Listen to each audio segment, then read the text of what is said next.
Final Moksha project, Being Green. Jessica Sandu here.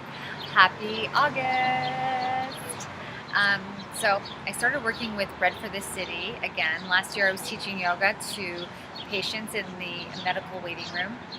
This time I'm helping out with their Green Roof project.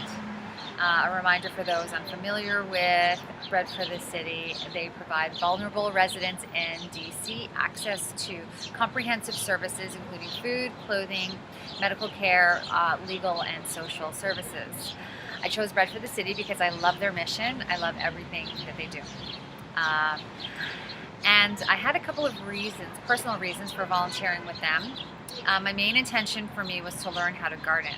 I don't have a lot of experience working with gardens, particularly rooftop gardens, and I wanted to learn. So the best way for me to understand things is to do.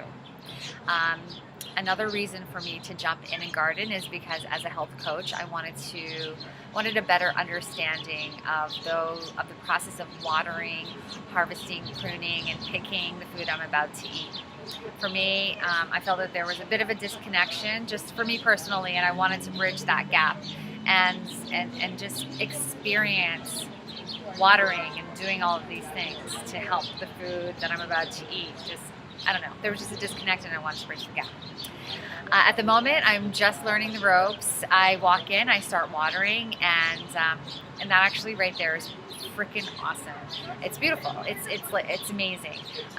You're pouring water on these plants, and that is so essential for their growth that you just can't help to be reminded that you need water for your personal.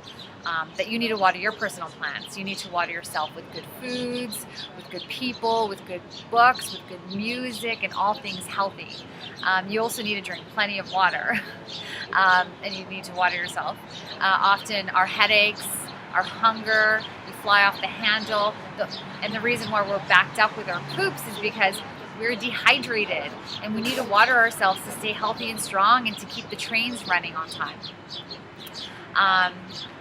So that's that. As I finish watering, I start harvesting and picking the fruit and vegetables.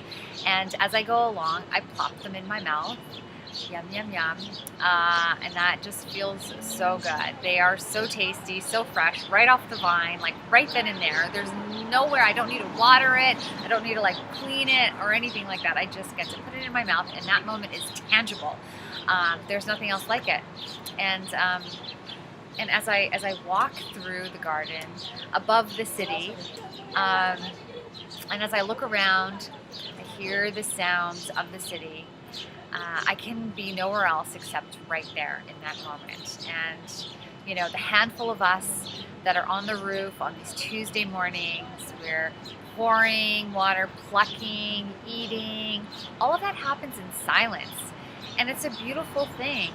And it turns into this meditation. It's just so peaceful. There's no reason to talk. We're just in cohesion, getting our water and pouring it over these plants. And it's beautiful.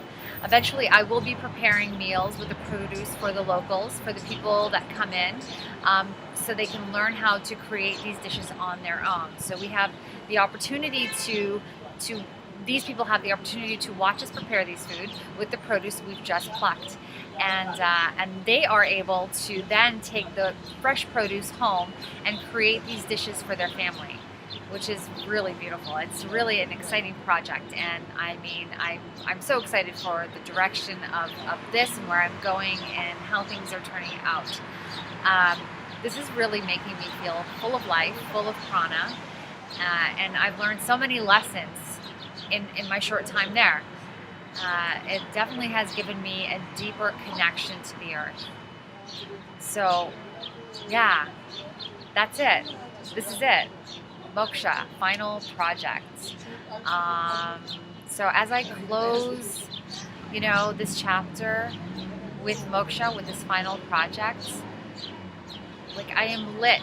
It's creating this beautiful foundation for me to share with everyone else. And this is not it. This just happens to be the final video project for Moksha, but the work carries on.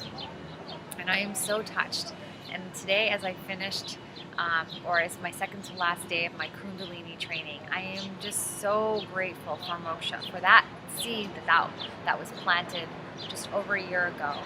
And that was planted with my first Moksha experience in Winnipeg. So, yeah, namaste, and love you guys much.